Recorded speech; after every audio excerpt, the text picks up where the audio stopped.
संतप्त मानस शांत हों, जिनके गुणों के गान में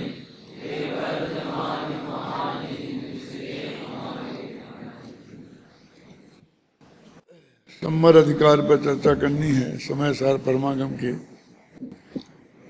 इसका ये मंगलाचरण लिखा है अपन ने। अपनापन शुद्धात्म में अपने में ही लीन, नाही संवर कहा जनवर परम प्रवीण। नीचे की पंक्ति में तो कुछ नहीं है। जिनेंद्र भगवान ने कहा है जो बहुत होशियार हैं, परम प्रवीण हैं। संवर कहा है काय को? अपनापन शुद्धात्म में, अपने आत्मा में अपनापन होना माने सम्यक दर्शन। और अपने में ही लीन होना माने अपने में ही लीन हो जाना माने सम्यक चारित्र। सम्यक दर्शन, सम्यक ज्ञान और सम्यक चारित्र, इनकी उत्पत्ति का नाम ही संवर है। वास्तव में जो श्रद्धा गुण का प्रणमन है, जिसका नाम सम्यक दर्शन है, उसको बहुत गलत अर्थ में समझा जाता रहा है। श्रद्धा का लोग में जो प्रयोग होता है ना, कभी आपको जितनी श्रद्धा है उतना दे दो, अब मतलब श्रद्धा माने भावना, ऐसा अर्थ कर दे। अब यहाँ पर श्रद्धा का अर्थ भावना है नहीं। और श्रद्धे परम पूज्य पिताजी, तो पिताजी में कैसी श्रद्धा है? वास्तव में श्रद्धा गुण तो पर से संबंध ही नहीं रखता। ये अपनेपन की भाषा शास्त्रों में ज्यादातर है नहीं, और विद्वानों में ही प्रयोग में नहीं आती है। किसी भी चीज में ये मैं हूं ऐसा एकत्व ममत्व होना, उसका नाम वास्तव में श्रद्धा गुण की पर्याय है। तो अपन इसको बिल्कुल आज की ठेठ भाषा में कहें तो हम इसे अपनापन ही कहेंगे। तो श्रद्धा गुण की पर्याय तो अपनापन है। जब वो अपने आत्मा में अपनापन करती है तो सम्यक दर्शन होता है, और जब वो पर पदार्थों में अपनापन करती है तो मिथ्या दर्शन होता है। इतनी सी बात है बस। तो लेकिन वो करती है अपनापन, ये ध्यान देना। चाहे निज में करे चाहे पर में करे, उसका काम सिर्फ अपनापन स्थापित करना है। अनादिकाल से इस आत्मा ने पर में ही अपनापन स्थापित किया, माने श्रद्धा गुण ने पर में ही अपनापन स्थापित किया। क्यों? क्योंकि जो वो है वो आत्मा, वो उसके जानने में ही नहीं आया। जो 18वीं गाथा में आता है, 17वीं 18वीं में, कि अनुभूति स्वरूप भगवान आत्मा आवाल गोपाल सभी के नित्य अनुभव में आ रहा है, वैसा तो आ रहा है इसके, लेकिन उसमें इसने अपनापन नहीं स्थापित किया। उसे ये नहीं लगा कि ये मैं हूं। टोडरमल जी ने इसे जरा स्थूल तरीके से सिद्ध किया है। समय सार के मोक्ष माया प्रकाशा के 76 पेज पर देखेंगे तो वहां शायद मिलेगा। वहां एक प्रश्न किया है कि भाई पर में अपनापन स्थापित करने का नाम यदि सम्यक दर्शन है, मिथ्या दर्शन है, तो एक केंद्रीय ने ऐसा किसमें अपनापन स्थापित किया? उसने देह में एकत्व बुद्धि क्यों की? वो तो कुछ जानते ही नहीं है। तो उन्होंने 4 पंक्तियां लिखी हैं कि आत्मा में एक श्रद्धा नाम का गुण है, और उसका काम है किसी में ये मैं हूं ऐसी प्रतीति करना ही करना, उसके बिना वो रह नहीं सकता है। माने वो श्रद्धा गुण प्रति समय अपना काम करेगा तो वो किसी ना किसी में अपनापन स्थापित करेगा। तो उसने देह में अपनापन स्थापित क्यों कर लिया अनादिकाल से? तो पंडित जी ने जवाब ये दिया कि उसका ज्ञान देह ही बनी, ज्ञान का गे एकमात्र देह बनी, क्योंकि वो ही अत्यंत नजदीक का पर पदार्थ है। एक क्षेत्र आपका है ना, और जो जानने में आता उसी में अपनापन स्थापित करता है, तो उसने उसमें अपनापन स्थापित कर लिया। इतनी सी तो बात है। जो उसे एक इंद्री है उसके, तो एक इंद्री से स्पर्श के उसके माध्यम से उसे शरीर जानने में आया स्पर्श के, तो उसने उसमें अपनापन स्थापित कर लिया। ये अनादि की योग्यता है जो अपनापन स्थापित करने की, और वर्तमान के संयोग, इन दोनों को मिलाकर यदि हम विचार करें तो ये बात स्पष्ट हो जाती है। जैसे मैं ये कहता हूं कि एक गाय ने अभी अभी बछड़ा दिया, बच्चा पैदा हुआ उसके, अब वो बच्चा बहुत भूखा है, क्योंकि अभी तो उसके माँ के नाल जुड़ी थी, तो उसे खुराक उससे मिल जाती थी। अब वो उससे बाहर हट गया, कट गया, तो उसे खुराक मिलना बंद कर दी, हो गई, तो अब उसे भूख लगती है। बस उसकी एक ही वासना है कि मुझे कुछ खाने को मिले, खाने को मिले, खाने को मिले। अब उसे ऐसा विवेक तो है नहीं क्या खाए क्या नहीं खाए, और ऐसा एक दिन का 1 घंटे का पैदा हुआ बच्चा अनाप शनाप कुछ भी खा ले तो बीमार हुए बिना, मरे बिना रहेगा नहीं। अभी मुंह में दांत नहीं है, पेटों की आंतें भी इतनी समर्थ नहीं है, क्योंकि अभी तो माँ के उससे सीधा डायरेक्ट उसको शरीर में पोषण मिल जाता था। वो पचाने मचाने का काम माँ निपटा लेती थी, जो करना पड़ता है अपन को, और बाकी जो उसका एसेंस है वो बच्चे को डायरेक्ट मिल जाता था। अब वो समझ गए। अब एक तो देखिए कि ये वर्तमान की परिस्थिति है, और एक जो अपन बोलते त्रिकाली जो भगवान आत्मा है ना, एक ऐसा उसमें ज्ञान संस्कार जन्म से ही मौजूद है कि यदि मेरे को जो खाने की चीज है वो यहीं कहीं आसपास उपलब्ध है। अब बोलो एक किसने बताया उसे, वो खोजने लगता है ना। अब वो जानता इस तरह का जो जानवर है जैसी उसकी माँ है, इसी टाइप के जानवर में ही उसका वो खाना यहीं पास में मौजूद है। और ये भी जानता है कि उसके सारे शरीर के अन्य अंगों में नहीं, लेकिन जो दूध के स्तन हैं उनमें ही वो दूध है, और वो बिल्कुल एंटीबायोटिक सुरक्षित है, उसके खाने से कोई खतरा नहीं है। किसी ने बताया नहीं है उसे। कहते हैं माँ के दूध में बहुत ताकत होती है, शुरू में माँ का दूध दिला दिया जाए तत्काल का, तो उसमें जीवन भर तक वो काम करता है। लोग कहते तेरी माँ ने दूध पिलाया हो तो ऐसा बोलते, वो सुरक्षा का साधन उसमें होता है। अब ये हम बाहर से नहीं सिखाया किसी ने, लेकिन वो माँ के पेट से ये बात सीख के आया है कि यहीं आस पास मेरे खाने का पक्का इंतजाम है, चिंता करने की कोई बात नहीं है, लेकिन प्रयत्न करके उसे प्राप्त तो करना ही पड़ेगा। तो वो 1 घंटे का बच्चा भी अपने माँ के स्तनों की खोज शुरू करता है। एक प्रॉब्लम है उसकी जो आप लोगों को निपटानी है। क्या है कि उसने आज तक अपनी माँ की शक्ल नहीं देखी है। उनके पेट में रहा लेकिन उसकी शक्ल नहीं देखी ना, इसलिए वो माँ को वास्तव में बाहर से पहचानता नहीं है। और वहाँ जहाँ माँ गाय ने बछड़ा दिया वहाँ 8-10 गायें और झुंड में खड़ी थी। छाया होती है ना, पानी का इंतजाम होता है, तो वहाँ पर आराम करने के लिए सब खड़ी हो जाती हैं। तो ये तो मालूम है कि ऐसा कोई प्राणी है जिसमें मेरा भोजन सुरक्षित है, लेकिन वो इनमें से कौन है ये नक्की करना कितना कठिन काम है। किसी पूछ नहीं सकता, कोई बताने वाला नहीं है।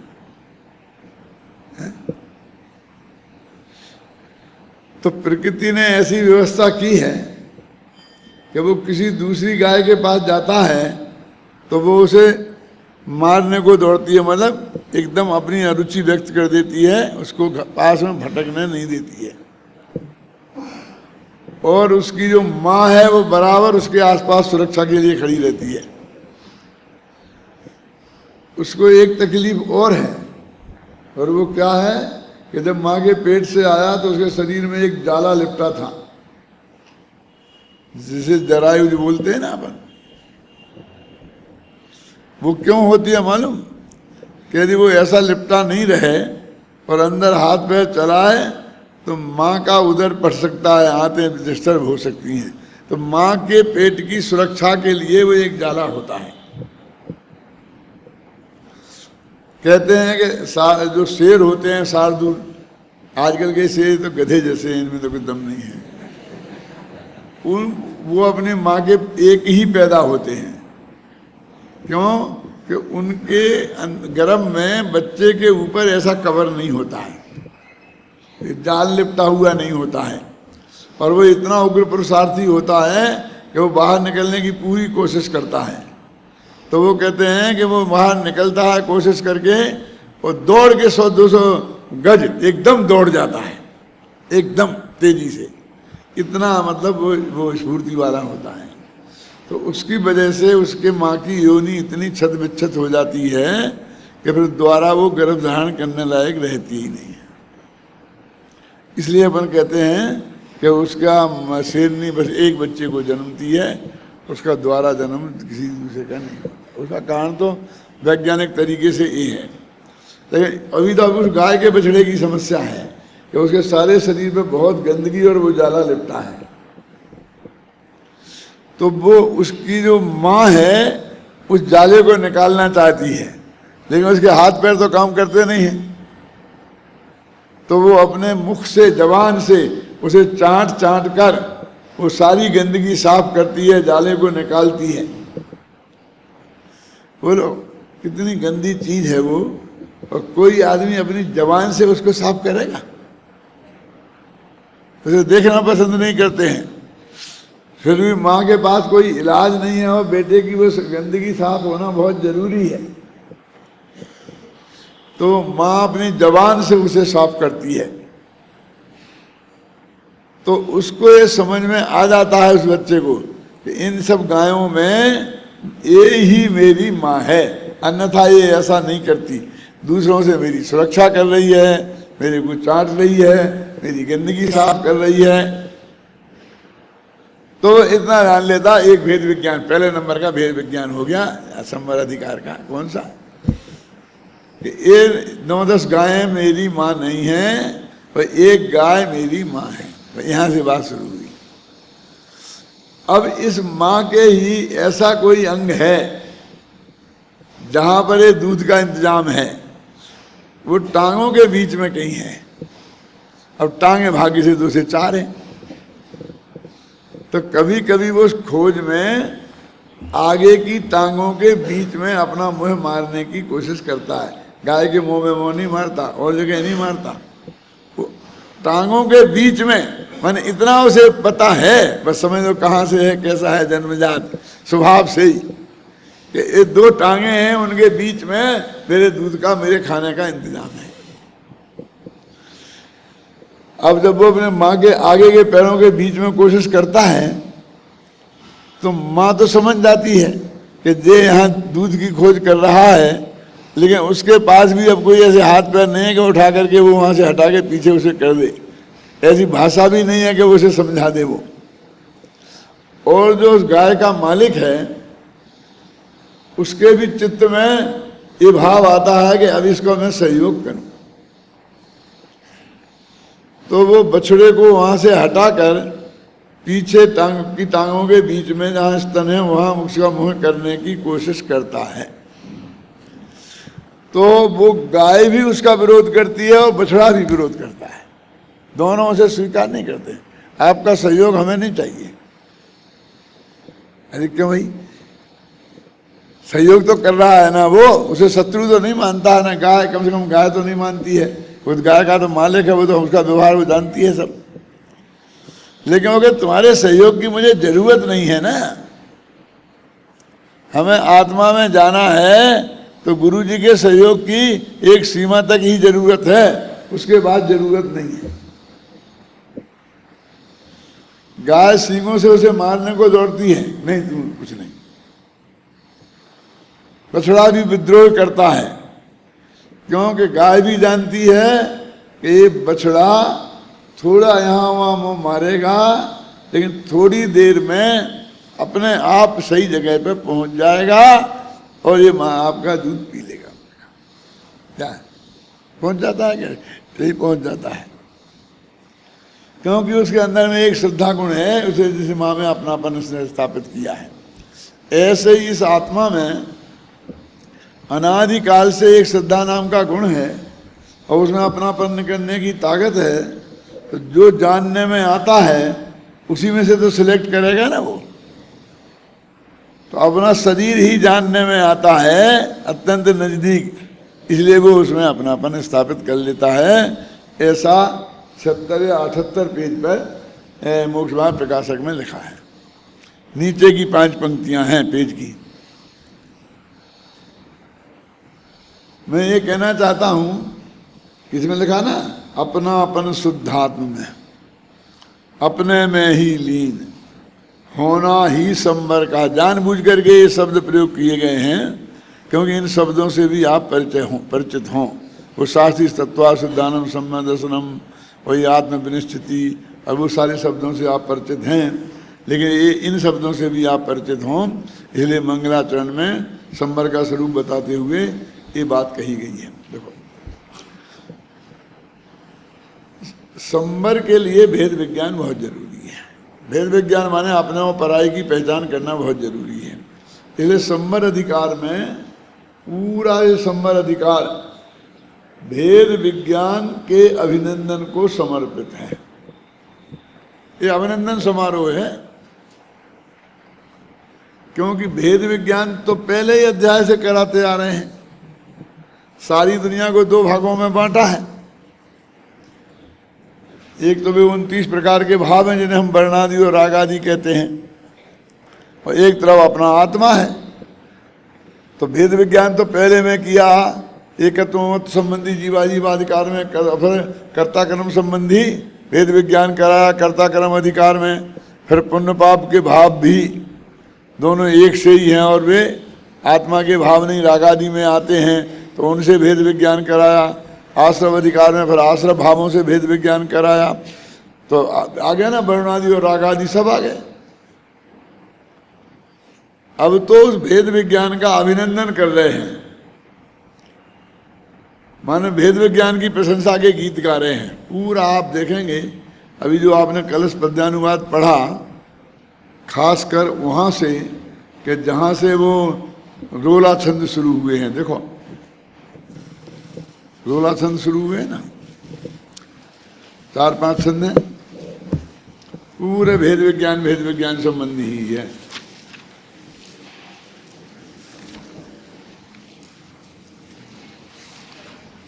पेज नंबर 394 पे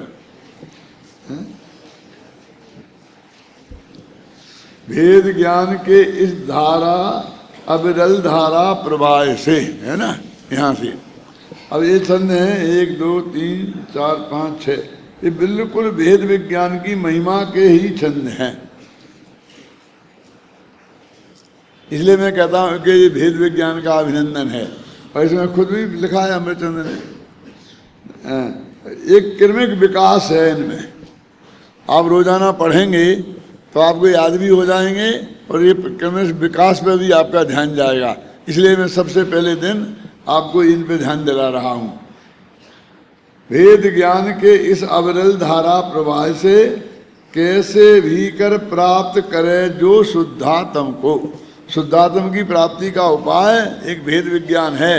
अब कैसे भी करो तुम, कैसे भी करो का मतलब नहीं है कि कई उपाय हैं, उपाय तो एक ही है। लेकिन वो कहता मैं क्या करें, हमसे तो होता ही नहीं, क्या करें, हमसे तो होता ही नहीं।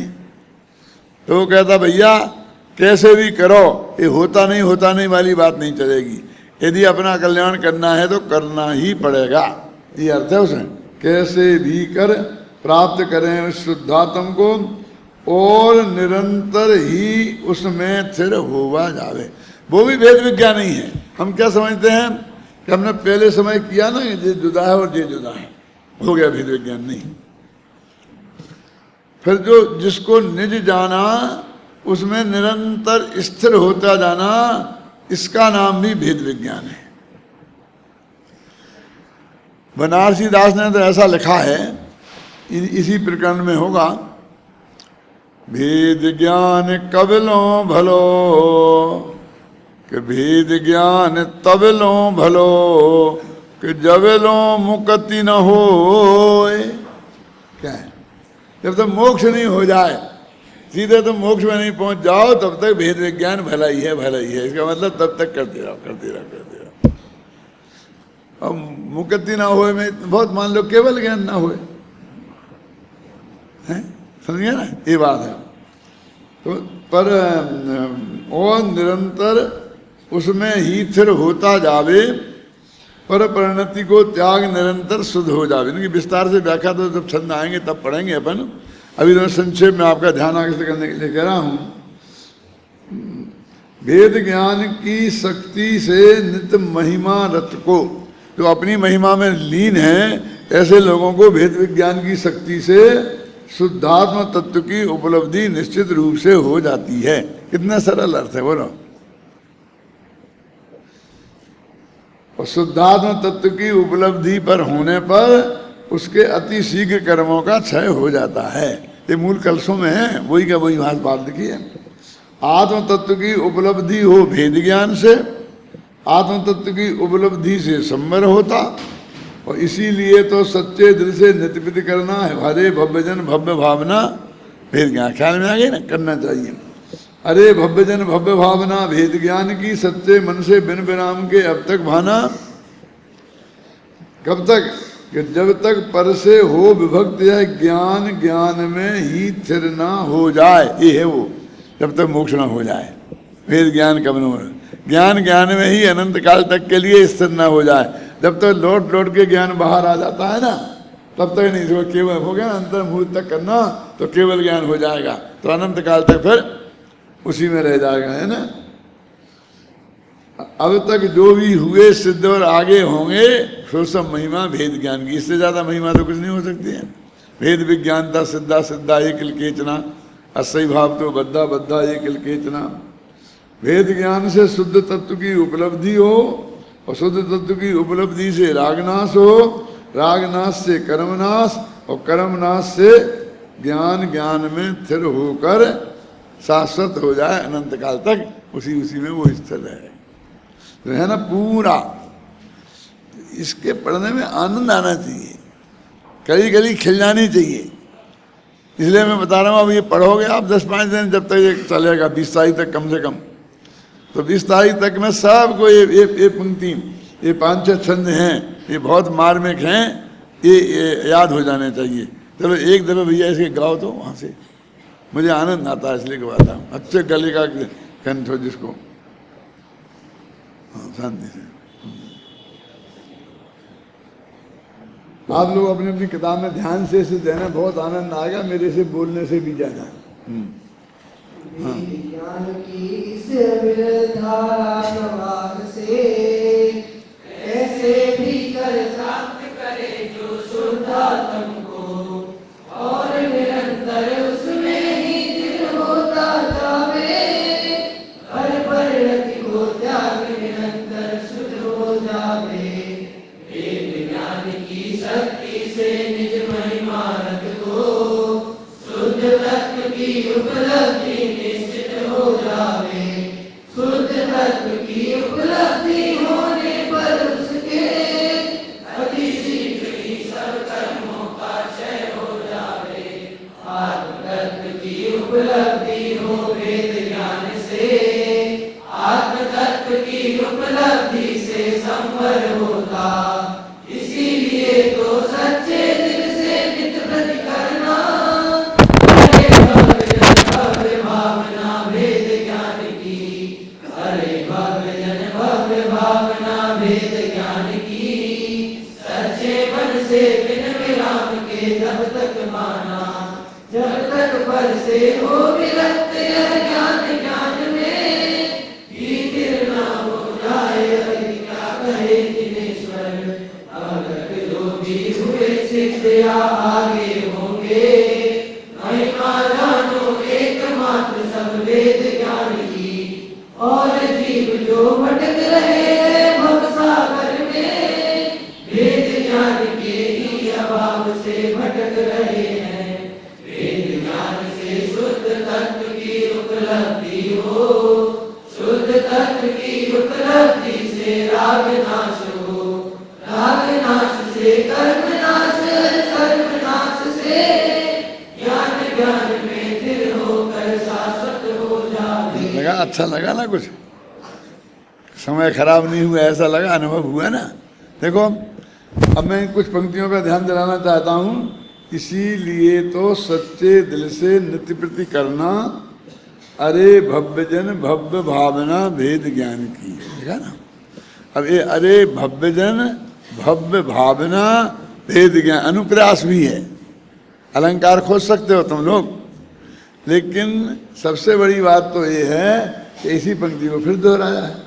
अरे भव्य जन भव्य भावना भेद ज्ञान की, वो सच्चे मन से बिन विराम के तब तक माना। वही की वही बात कहती। क्या ये तो काव्य का दोष है। क्यों? बात हो गई ना, आगे बढ़ा। लेकिन किन्हीं किन्हीं प्रसंगों में वो दोष गुण हो जाता है। जब वो बहुत मार्मिक बात होती है तो उसमें वंश मोर हो जाता है। समझ गया ना? है? इसलिए यहाँ पर बहुत मार्मिक प्रसंग होने की वजह से वो बात दोष नहीं है, गुण है। वो एक ऐसा छंद आता है कुंडलिया में, जब लौट के आते हैं ना, जब पहले दोहा और फिर रोला होता है तो कुंडलिया बन जाती है ना। कैसे? पीड़े दुष्ट के बांधे मारे बहु विधि करें, ये क्षमा विवेक, और फिर आता क्रोध न कीजिए। ऐसा आता ना, रिपीट करके उसी बात को फिर रिपीट करते हैं। इस छंद में नहीं होगा, और छंदों में मिलेगा। जब खासकर कुंडलिया में होता है ना, तो ये एक पद्धति है कि वो बहुत मार्मिक प्रसंग होता है। क्या यहाँ कितना अच्छा लगता है। अरे भव्य जन भव्य भावना भेद ज्ञान की, सच्चे मन से बिन विराम के तब तक भाना। माना अभी हो गया, हमें तो हो गया भेद ज्ञान, हो गया भेद ज्ञान, अब क्या करें, अब क्या करें कि क्या भेद विज्ञान हुआ तुझे। इस तेरे को भेद विज्ञान हो गया है तो अब क्या करने का प्रश्न खड़ा होता है। फिर तो कहते तब तक कर इस भेद विज्ञान को, इस भावना को भा, कि जब तक तुझे केवल ज्ञान ना हो जाए। बोल, अब इसके तो बीच में तुझे और काम चाहिए। कैसा भेद विज्ञान हुआ है तुझे कि अब उधर को तेरे को मौनी किया जाता है? ऐसा नहीं है, हर एक को होता है। जब मैंने शास्त्रीय न्यायाधीश कर लिया था 16 वर्ष की उम्र में, फिर मैं जाकर के एक जगह मिडिल स्कूल में हेडमास्टर हो गया था, इधर पारोली में, राजस्थान में इधर ही। तो वहाँ पढ़ने की बहुत ज़्यादा आदत थी। तो हमारी छोटी सी लाइब्रेरी थी, उसमें 150 किताबें थीं। तो हम लोग उस लाइब्रेरी में ही सोते थे। एक वहाँ बाबा जी थे, उनके साथ में सोता था। तो मैंने वो एक पहली किताब से लेकर अंतिम किताब तक 2-3 महीना में सब खत्म कर दी, पूरी किताबें पढ़ डाली। अब वहाँ कोई छोटा सा गांव था, तो वो वहाँ कोई साथ मिलता नहीं था। तो मैं भीलवाड़ा गया। तो भीलवाड़ा में जो अजमेरा फैमिली है, उसमें कस्तूर चंद जी अजमेरा थे, बहुत बुजुर्ग थे, दूसरी प्रतिमाधारी थे, और वो निरंतर उनके पास बहुत शास्त्रों का भंडार था, राजवार्तिक वगैरह सब थे, भंडार था शास्त्रों का। तो मैं उनके पास गया, मैं कहा अभी मैं तो नहीं रहूँगा पारोली में। कि क्यों? कुछ समय नहीं कटता है, 4 घंटे 5 घंटे पढ़ा दो तो दिन भर क्या करें। कि आप पढ़ा करें, पढ़ने को तो लाइब्रेरी मैंने पूरी कर दी, अब क्या पढ़ें। तो ये सब शास्त्र रखे ना, मुझे बिल्कुल एक एक शब्द बता रहा हूँ। मुझे वो दृश्य दिख रहा है अभी, वे जो शास्त्र वहाँ रखे थे ना, कैसे उनके कमरे में, दादा आपने भी देखे होंगे, जो नीचे कमरे में रहते थे ना, तो ऐसे सब शास्त्र रखे थे। बोले ले जाओ, जो भी आपको चाहिए हो उठा के ले जाओ। ये पढ़ने वाला कौन मिलता है? बोले कोई खोलने वाला ही नहीं है, आप ले जाओ। तो मैंने क्या कहा था आप सुन करके आपको बहुत आश्चर्य होगा। तब मैं कोई 17 वर्ष का रहा हूँ, जब ये पश्चाताप लिखा था तब की बात है। ये शादी नहीं हुई थी मेरी, बड़े दादा की हो गई थी।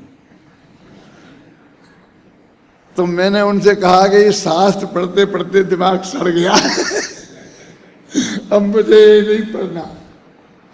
मैंने बहुत तगड़ा अध्ययन किया था सब चीजों का, तो मुझे बहुत गुमान भी बहुत था, हैं? अब फिर उनमें मन भी नहीं लगता था तो मैं कहा पढ़ते पढ़ते दिमाग सड़ गया है, अब मुझे ये नहीं ले जाना है आपसे। कहते तेरे को जिनवाणी पढ़ते पढ़ते दिमाग सड़ गया है तो क्या निहाल करेगा तू? यहाँ तो क्या कहते हैं, ये वेद विज्ञान एक चीज यदि तेरे को उपलब्ध हो जाए तो देखो क्या पढ़ रहे हैं, अरे भव्य जन भव्य भावना भेद ज्ञान की, सच्चे मन से बिन विराम के तब तक भाना, जब तक पर से हो विरक्त यह ज्ञान ज्ञान में, शीथिर ना हो जाए अधिक क्या कहें जिनेश्वर।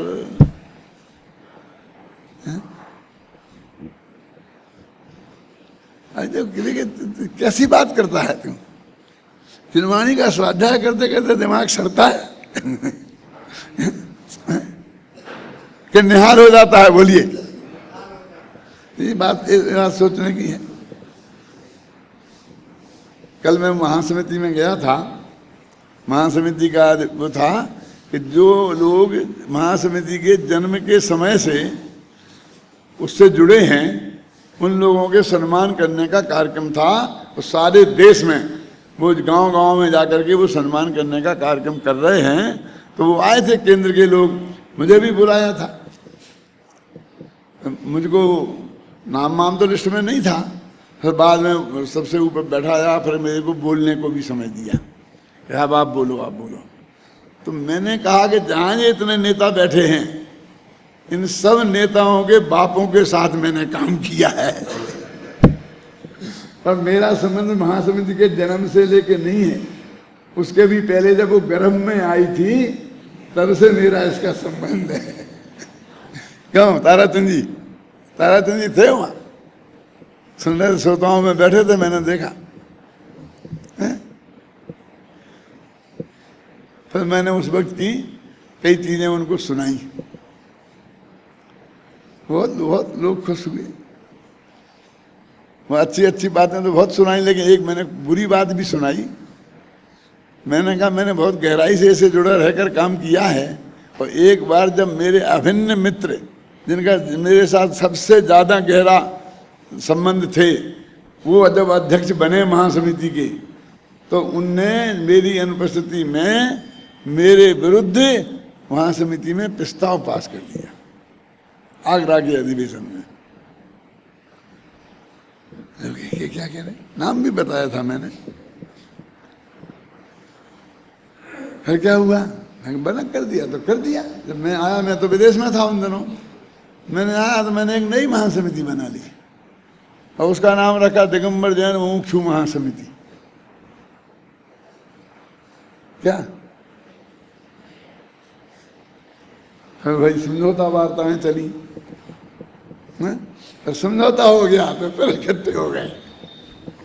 तो मैं ये बातें तुम्हारे रिकॉर्ड में नहीं होंगी ये बातें फिर तुम्हें सुनने को भी नहीं मिलेंगी, मैं चला जाऊंगा तो। क्यों? ना रिकॉर्ड में होंगी, लेकिन ये बातें समझने सुनने का मौका भी नहीं मिलेगा। इसलिए मैं आपको ये बात बता रहा हूँ। तो भाई तुम लोगों को भी बचपन से ये तत्व ज्ञान मिल गया है मेरे कहने का, और ऐसी श्रद्धा भी मिल गई है। समझ लो, हम तो उस समय उस ग्रुप में के लोगों के पास पढ़े थे जो कांजी स्वामी का कट्टर विरोध करते थे। रोजाना क्लास में मजाक उड़ाया करते थे हमारे गुरुजी कांजी स्वामी की। क्या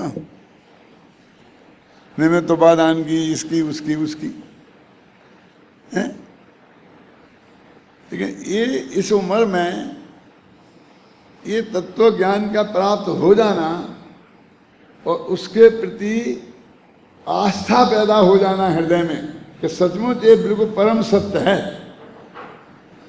और इसके बिना कोई रास्ता आत्मकल्याण का नहीं है, एकमात्र यही रास्ता है। इससे बड़ी उपलब्धि कोई दुनिया में दूसरी नहीं हो सकती। और काम तो उन्होंने बता दिया। कब तक का बता दिया है? अरे भव्य जन भव्य भावना भेद ज्ञान की, सच्चे मन से बिन विराम के तब तक भाना, जब तक पर से हो विरक्त यह ज्ञान ज्ञान में। जिनेन्द्र भगवान इसे ज्यादा क्या कहेंगे, बोलो। और जिनेन्द्र भगवान अभी घबराओ नहीं, अभी तो जब ये छंद आएगा तब भी मैं आपको इससे भी ज्यादा समय में लेकर के और इस पर मैं बोलूँगा। अभी तो बीच में आ गई बात, अभी तो अपन शुरू में ही चले जहाँ अपनी बात चल रही है। क्या कि अपनापन शुद्धात्म में अपने में ही लीन होना ही संबर का जिनवर परम प्रवीण। यद्यपि ये नीचे जो बातें लिखी हैं मैं आपको सुना चुका हूँ, फिर भी पढ़ लेते हैं। इस ग्रंथादिराज समय सार में सर्वप्रथम जीवादिवादिकार में दृष्टि के विषयभूत त्रिकाली ध्रुव निज भगवान आत्मा को वर्णादि व रागादि से भिन्न बताकर उनमें एकत्व मत छुड़ाया गया है। उसके बाद कर्ताक्रम अधिकार में उन्हीं वर्णादि व रागादि भावों के कर्तृत्व और भोक्तृत्व से इनकार किया गया है। उसके बाद पुण्य पापाधिकार में पाप के समान ही पुण्य भाव को भी बंध का कारण बताकर हे बताया है, भगवान आत्मा से भिन्न बताया गया है। उसके बाद आश्रवाधिकार में भी उसी बात को आगे बढ़ाते हुए पाप और पुण्य दोनों ही भाव आश्रव हैं, बंध के कारण हैं, इस कारण हे हैं यह बताया गया है। ये पूरा यहाँ तक का समय सार आ गया। अब आगे, अब इस संबराधिकार में उन सभी भावों से भेद विज्ञान कराया जा रहा है। यद्यपि विगत अधिकारों में भी उक्त भावों से भेद विज्ञान कराया गया था, क्योंकि संपूर्ण समय सार ही भेद विज्ञान के लिए समर्पित है।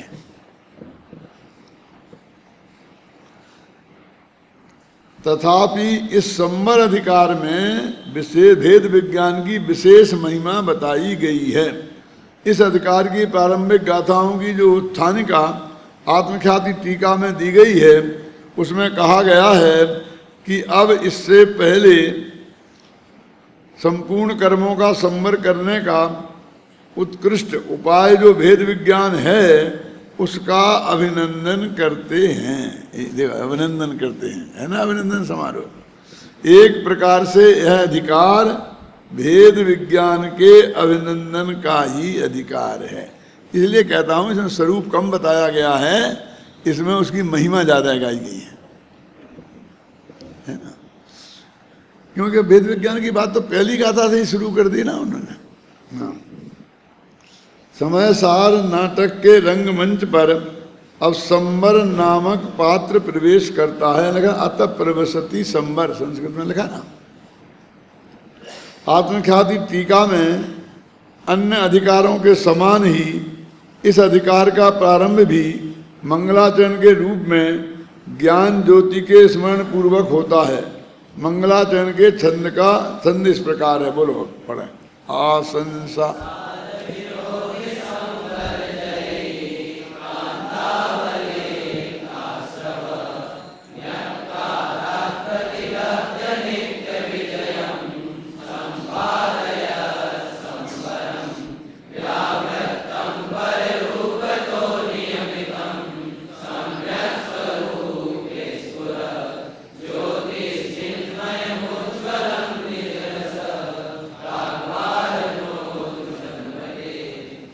देखो, आपने सैकड़ों शास्त्र पढ़े होंगे और उन शास्त्रों के मंगलाचरण भी पढ़े होंगे। एक शास्त्र ऐसा है जिसमें मंगलाचरण नहीं किया है, वो आप पढ़ते हैं। बात अपने शुरू कर दी है, प्रमाणादर्थ संसिद्धि तदा भाषाद विपर्या इति लक्ष्यम तयोर्वक्षम सिद्धमप्न लगी। बहुत प्रश्नोत्तर किए गए, बिना मंगलाचरण के कैसा शास्त्र बना रहे। तो उन्होंने कहा क्या मंगलाचरण, हमारा तो प्रत्येक वाक्य मंगलाचरण ही है, पूरा शास्त्र ही मंगलाचरण है। हम तो जो बोल रहे वो मंगल ही मंगल है, कहीं ऐसे नहीं मानते हम। इसमें तो लिखा है प्रमाण से पदार्थ की सिद्धि होती है और प्रमाणाभास से सिद्धि नहीं होती है। ऐसा जानकर हम इन दो प्रमाण और प्रमाणाभास की चर्चा करेंगे जो अल्प बुद्धि वाले हैं ऐसे लोगों के लिए। इतना सा अर्थ है उसका। तो इसमें क्या मंगलाचरण है? तो हमारे दिग्गज आचार्य थे भाषा विज्ञान के, उन्होंने कहा हो गया ना, तुम्हें वैसे ही चाहिए ना कि नमस्कार करे तो मंगलाचरण कराए। अरे मंगल वाक्य नहीं है, मंगल ही है। फिर प्रा माने प्रकृष्ट रूप से, माँ माने केवल ज्ञान रूपी लक्ष्मी, के रणा माने धारक, निकाल के उनने प्रत्यय से बता दिया कि इसका ऐसा अर्थ भी निकलता है। तो एक तो वो चीज़ ऐसी है जहाँ मंगलाचरण नहीं किया गया है। ये मोक्ष शास्त्र भी ऐसा ही है, मंगलाचरण इसका थोड़ी है, ये तो बाद में किसी दूसरे ने जोड़ा है, लेकिन जोड़ा उसी वक्त है क्योंकि इस पर संबंध भद्र ने तो इस पर तो सारा लिखा है। वो तो कितने पुराने हैं, 1900 वर्ष से ज़्यादा पुराने हैं संबंध भद्र भी। अब इसमें देखिए अमृतचंद्र की विशेषता, आत्मख्याति टीका के हर मंगलाचरण अलग है। समय सार के मंगलाचरण, समय सार में हर अधिकार में मंगलाचरण नहीं है, लेकिन आत्मख्याति टीका में उन्होंने हर मंगलाचरण किया। लेकिन आदिनाथ से लेकर महावीर तक किसी को भी नमस्कार नहीं किया। गौतम स्वामी से लेकर अपने गुरु पर्यंत किसी को भी नमस्कार नहीं किया। ऐसा मंगलाचरण देखो, जबकि उनके जिसकी टीका वे लिख रहे हैं वे खुद ही लिखते हैं पत्ते पत्ते हम सबको सामूहिक और प्रत्येक को अलग अलग, और विदेश क्षेत्र के वो फलानी जगह के वो यहाँ हैं मानुषे खेते जितने मनुष्य क्षेत्र में विद्यमान है उन सबको। लेकिन वो नहीं करते, किसी को याद नमस्कार नहीं, याद ही नहीं करते। सिर्फ एक को याद करते हैं। किसको? पहली गाथा सबसे पहले छंद में तो वो त्रिकाली ध्रुव को उन्होंने याद कर लिया, फिर आगे तो उसकी भी छुट्टी कर दी। बस उस ज्ञान ज्योति को, उस भेद विज्ञान ज्योति को, उस प्रज्ञा श्रेणी को क्या वे याद करते हैं, उसको ही नमस्कार करते हैं। एक तो ये विशेषता है कि शुरू से अंत तक एक उसे ज्ञान ज्योति को उन्हें नमस्कार किया, ज्ञान की ज्योति जलानी थी उन्हें।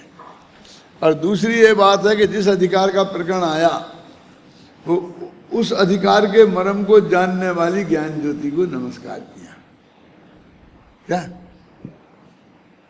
तो ये संवर अधिकार में भी वही बात है। देखो, आसंसार विरोधी संवर जयी कांता बलिप्ताश्रवा, ये रावण की चर्चा है। क्या मतलब समझे?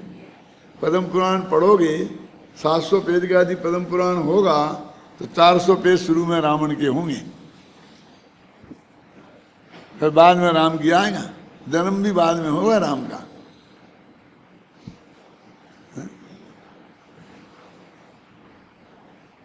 अरे भाई, रावण तो इतने पहले का राजा था कि उनके बाप दशरथ तो जनक, राम और सीता के, वे उनके साधारण जो 16,000 मुकुटबद्ध राजा थे उनमें एक थे। उन 16,000 में एक नंबर आता था उनका। क्या वे रावण के राज्य में ही उनके से इतने अंदर के छोटे से कर्मचारी थे, समझ लो आप। और किसी ने रावण को बता दिया था कि राम और सीता के निमित्त से तुम्हारी मौत होगी, तो छुपे छुपे फिरते थे दोनों, गद्दी पे नहीं बैठ सकते थे। क्या नवानू कमरवा डाले के सामने लड़ते ना। आगे सुने क्या हैसियत थी उनकी।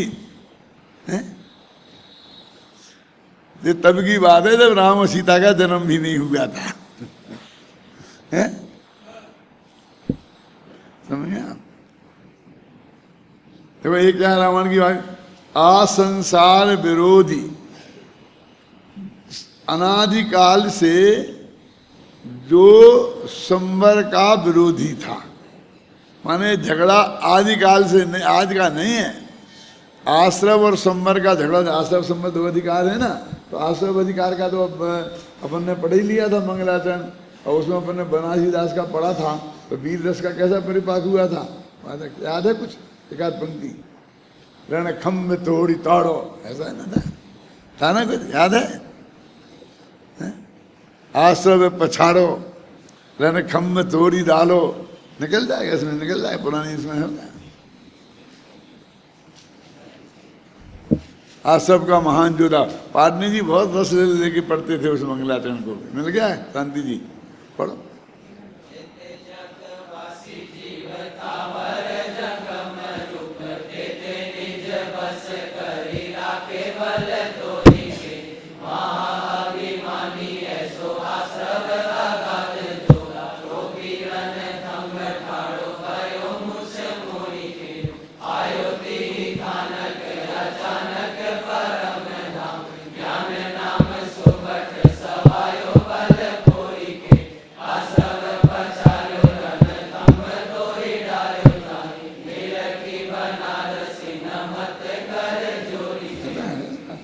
तो आश्रम में भी यही उसी ज्ञान ज्योति को नमस्कार किया था जिसने आश्रम को पछाड़ा था।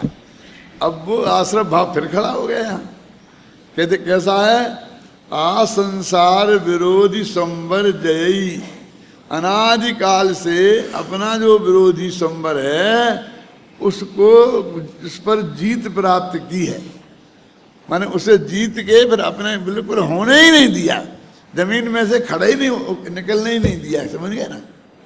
आ संसार विरोधी संवर जयी, अध्याय समझे नहीं, आ संसार माने अनादिकाल से, जब से संसार है तब से, विरोधी किसका, संवर का, और उस पर जयी, और उसके उसने जीत पाई, तो एकांत आलभता श्रवा, ये उससे एकदम इतना अभिमान हो गया, उस अभिमान से अवलिप्त में पूरी तरह सराबोर, ऐसा जो आश्रम भाव है उसको नकारात, उसको नकार दिया है जिसने, और प्रतिलब्ध नित्य विजयम, और उस पर जीत हासिल की है। कैसी जीत हासिल की है कि जो जीत कभी हार में नहीं बदलेगी, पृथ्वीराज जैसी नहीं है, मोहम्मद गौरी जैसी नहीं है, समझ गए ना। क्या कहते हैं, नित्य विजय प्राप्त की है, और संवादयत संवरम, जिसने संवर को संपादित किया है, पैदा किया है, स्थिर किया है, समझे ना। अब ये कौन है, ना तो ये संवर है ना आश्रम है, ये कोई तीसरा ही है जिसने ये काम किया है कि अनादिकाल से संवर को जीत लेने के कारण जो अभिमान में चूर चूर हो रहा था उसको नकारा करके नित्य विजय जिसने प्राप्त की है, संवादयत संवरम, ऐसा संवर। आगे कितना सीधा सीधा अर्थ है, जय संवर जयी मदमत्त आश्रम भाव का अपलाप कर, व्यावर्त हो पर रूप से सदरोध संवर भास्कर, समझे ना। ये अनुवाद है इसका। अब आप देखो बिल्कुल बिल्कुल हूबहू है ना, कोई चक्कर नहीं ज्यादा उसमें। ये जो भाव है अंदर में घूमना चाहिए, तो फिर वो अपने आप छंद बन जाता है, वो पूरा भाव अंदर में।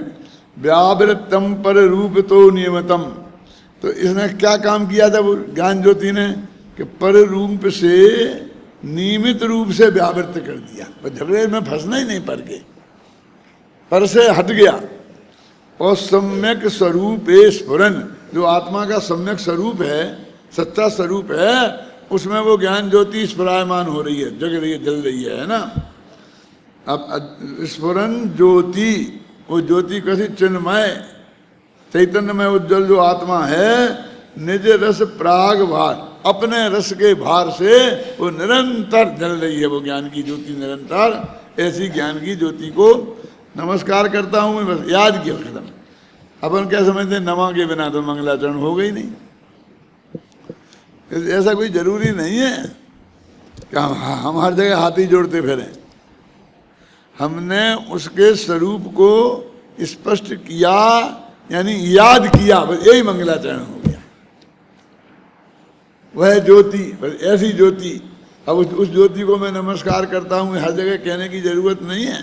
ऐसे सैकड़ों मंगलाचरण मिल जाएंगे, ऐसे भी मिल जाएंगे। तज्जयति परम ज्योति क्या है ये? नमस्कार तो नहीं किया, क्या अर्थ है इसका?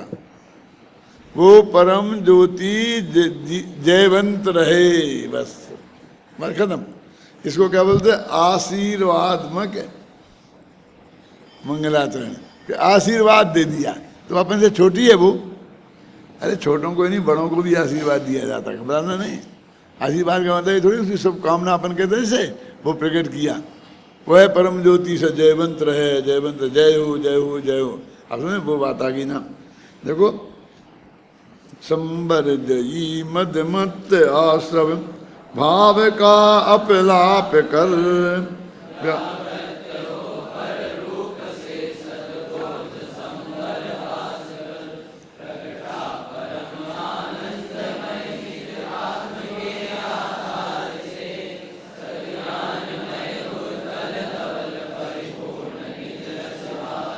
ख्याल तो आ गया ना। अब एक बात मैं आपसे पूछना चाहता हूँ, बात तो ज्ञान ज्योति की चल रही थी ना। इसमें क्या लिखा है? प्रगटा, तो प्रगति लिखना चाहिए था ना। सोचो जरा पीछे से, कहो तो सुधार दें, बोलो क्यों हुआ ऐसा? क्यों हुआ ऐसा? अरे भाई, इस ज्ञान ज्योति को पुल्लिंग बना दिया है पिछली लाइन में। अब मैं देख रहा था कोई पेज पलटता है तो उसकी समझ में आएगा। अब पलटा पेज, सद्बोध संवर भास्कर, है ना? व्यावृत हो पर रूप से सद्बोध, उसे भास्कर बना दिया ना, सूर्य बना दिया। तो सूर्य तो उदित होगा, उदित थोड़ी होगी। ये आपकी समझ में कुछ नहीं आया, आप समझ गए ना? अब पढ़ो, अब समझ में आएगा। देखो, संबर जयी मद मत आसर,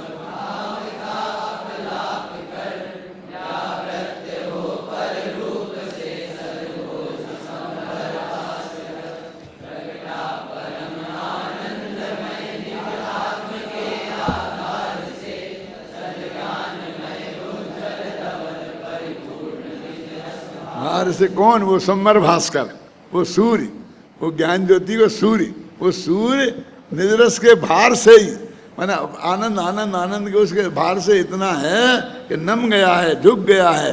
ऐसा ज्ञान सूरज को, ज्ञान रूपी ज्योति को मैं नमस्कार करता हूँ। बाकी